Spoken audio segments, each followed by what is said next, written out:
Among the most common questions that I get is how do I update my wood stained kitchen from the 80s, the 90s, even the 2000s? So today I'm going to share my 4-step system, the one that I walk through every single time I'm evaluating a client's kitchen to give them the best advice. Even if they can't always rip it all out, I feel like there's a conversation to be had for sustainability that looks like installing timeless finishes to begin with. And not every kitchen needs to just be ripped out, all right? But whenever a new trend comes along, especially right now with the warm, neutral kitchen trend, it just makes us want to start again with the kitchen we currently have. And there are so many creative ways that you can make that kitchen look so much better and love your kitchen again. And that is the most important thing. So then I'm going to walk through the 4 steps to actually choose the right countertop and the right cabinet color.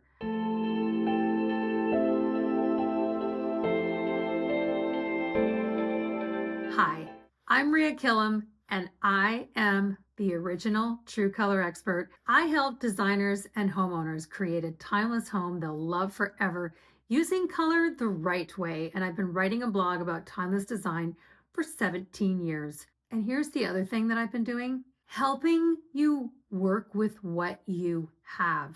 If you go back into my archives, you'll see that I'm still saying the same thing.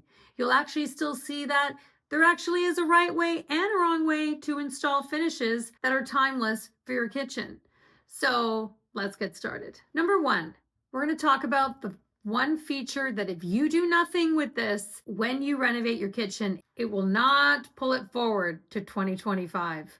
But before we get there, I want to invite you to a free masterclass that I'm holding called Trend Proof Your Dream Home, where you'll learn how to make decisions for your home without costly mistakes and second guessing so you can build or renovate your dream home with confidence. I'll post the links below.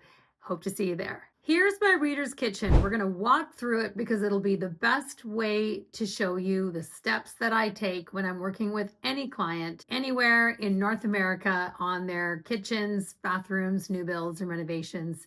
You can also find the links to my e-design packages below. If you're stuck, you need help, you want to be able to sleep at night, that's also another option. Can you see the feature that needs to be updated here? Yes, it is her island. The oddly shaped island would make investing in new quartz countertops a total waste of money. The one thing that you will never find in House Beautiful magazine is an oddly angled island like this. It's always 99% of the time a square or a rectangle. And that's exactly what this kitchen needs as well. She was considering adding grayish quartz countertops and she was stuck on the backsplash. That's actually the question that she emailed me, but you can see there's a whole can of worms here. And if you don't think through every single step and every feature of your kitchen, you're not going to pull it forward to 2025. But this is actually easy to do. We don't need to rip out this whole kitchen. So the number 1 update that most kitchens can really use is updating the island. There are so many builders that have installed weird angles in addition to cabinets on one side, drywall on the other side. Emily Henderson does have a triangle island. This is a very popular kitchen, but you can see that her kitchen actually is a triangle, and that's the reason why she had to put a triangle back in when she did her kitchen, but it's also a symmetrical triangle instead of being a weird pentagon shape. And from what I can see, this kitchen can certainly have a squared off island that would really make it look so much better. This is the number 1 thing I would do before I would install brand new quartz countertops in this kitchen. The other thing you could do is install an antique baker's table. Now that this warm, neutral English country look is here, this would actually be really pretty in this house. The nice thing about this look, other than it being current and custom looking, it's much airier and adds more interest than a blocky glued down island. The third thing you could consider is taking the island out altogether. She could put in an eat-in kitchen. In 2019, I went to Finland, which is my heritage, with my mom. And every single home that we stayed in, because we stayed in the homes of friends and relatives for 2 weeks, they all had an eat-in kitchen. And it was so cozy and so great. I immediately fell in love with the cozy vibe of family gathering in the middle of your kitchen. So that could be an option here as well. Number 2, we need to add a pantry wall here. The days of the desk being a part of a kitchen are over, and you don't need countertops that go all the way around an L-shaped kitchen like this, especially when you do have an island. And that entire section could be reconfigured so that it's a pantry wall, because you know where I'm going next, right? Number 3, where am I going? I'm going to the upper shelf.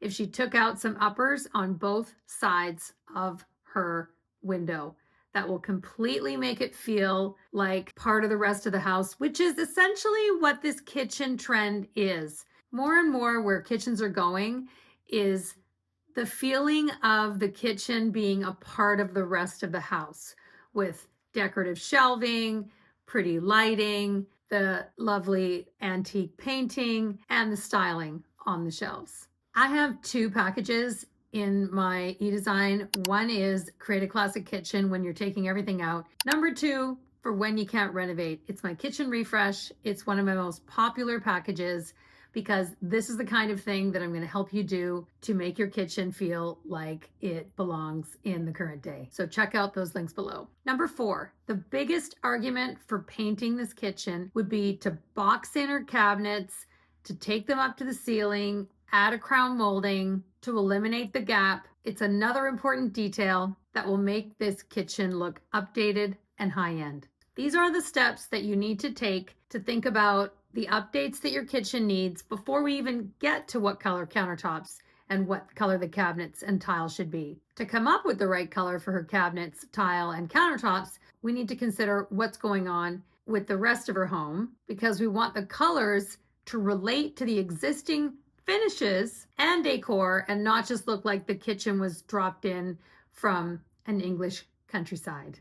Here's her beautiful wall of windows in her dining room overlooking the beautiful landscape. In this view, you can see that they have a very pretty 2-sided brick fireplace between the dining and living area. When considering the right countertops and tile, I look at the existing whites in the home. In this case, she has maple trim everywhere and she has white windows. She could keep the warm maple because the warm wood tones flow into the kitchen with the flooring. Could she paint it white? She could. It would match the window frames, but it would depend on her budget and how it flows with the rest of her house. For this exercise, let's just say that it stays. I would choose a white or an off-white for an updated timeless countertop and backsplash to relate to the windows. A white kitchen and backsplash would keep the kitchen as versatile and timeless as possible. I would not paint the brick at this point because trends are warming up. What I would do is soften and unify the wall color. Step 3 would be choosing the cabinet color. And we might consider a taupe, one of the colors from my system, which has just enough pink to relate to the burgundy brick without looking too pink with the floors. And then we would paint the walls a lighter color to create enough contrast with the cabinets. Number 4, we have a mood board to pull it all together. We have an antique baker's table, freshly painted cabinets, countertops, backsplash, and a runner to pick up the burgundy brick. And now the kitchen is timeless, feels correct to the style of the house, and also brings it right up to 2025. Don't forget to sign up for my masterclass, Trend Proof Your Dream Home. You can find the links below, and I'll see you next time.